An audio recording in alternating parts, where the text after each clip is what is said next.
President Trump is urging the Department of Justice to investigate the 2020 election with as much gusto as its probe into illegal gambling.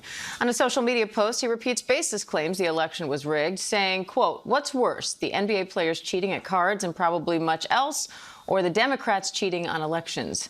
This comes as we're learning new details from the special counsel's investigation, suggesting President Trump understood he lost the 2020 election.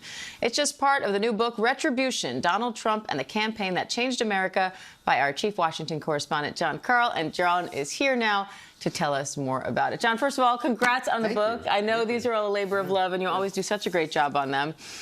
So the special counsel was planning to use, you say, a forensic copy of President Trump's phone in this investigation about the violence that unfolded on January 6th. What argument was he looking to make with that evidence? So first of all, what I did in the book was to tell the story of Trump's return to the White House. Part of it was his battle against the special counsel. And after he won the election, the special counsel had to wrap up that investigation, knowing Jack Smith that he was going to be fired as soon as Donald Trump came back, and that there was no way that this was going to go forward. There's no way to prosecute a sitting president. So I got some insight into what they were doing with their final reports. One part of the final report came out. The part on classified documents, was buried forever for history. In terms of the phone you asked, this is fascinating. So they had a copy of Trump's phone. By the way, the image on Trump's phone, which I have seen, is Donald Trump. It's Trump himself looking back at Trump with a MAGA hat and giving a thumbs up. So every time Trump looked at his phone, he saw himself. Saw himself looking back, giving him a thumbs up.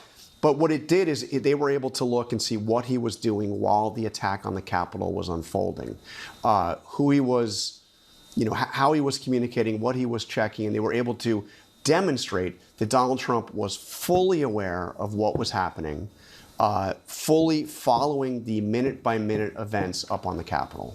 You also obtained some of then Vice President Mike Pence's notes over the course of leading up to January 6th. And you say in their last conversation, Trump actually called Pence a wimp?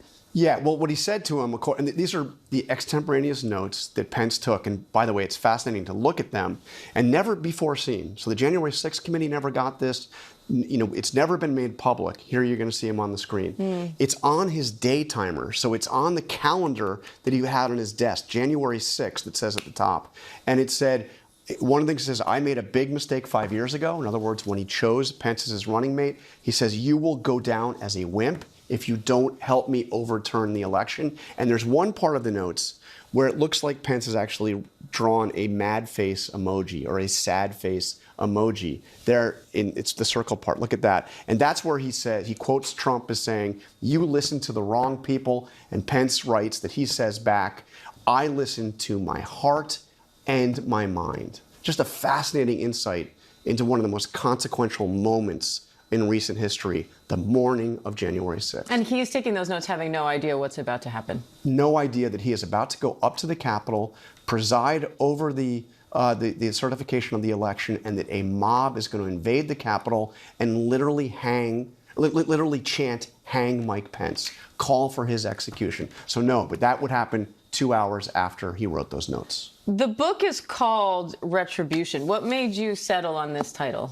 Because when Donald Trump launched his campaign in one of his first speeches, it was before CPAC in Washington, he said that in 2016, I said, "I am your voice. Now I tell you, I am your retribution." And I think the whole focus of his campaign was largely, I am going to win, I'm going to prove all my critics wrong, and I'm going to get even with my enemies. And that's, by the way, very much what we've seen happen since he's gotten back to the White House. Steve Bannon recently said on a podcast that President Trump will get a third term and that his team essentially has a plan to make this happen. Now President Trump's not ruling that out, saying that, he would love to do it. How serious do you think he is about that? And how would they make that happen if the Constitution explicitly prohibits presidents from serving more than 2 terms? Look, it's clearly against the Constitution. I mean, it is written into, the amendment that was put in place after FDR was elected for 4 terms. So we're not going to do this again. We're going to codify that you can only serve 2 terms. I don't think that Trump is overly serious about this. I think he does this to get a rise out of people. He shows off his Trump 2028 hats.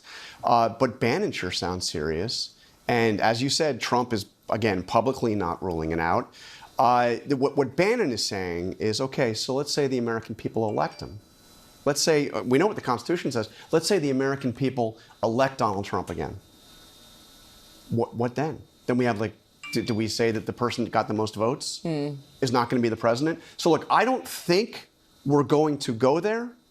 But I can also tell you, Diane, that what I cannot, and as much as I have studied Donald Trump, as much as I've gotten to know him, I've known him, now for more than 30 years, I don't know how he quietly leaves office.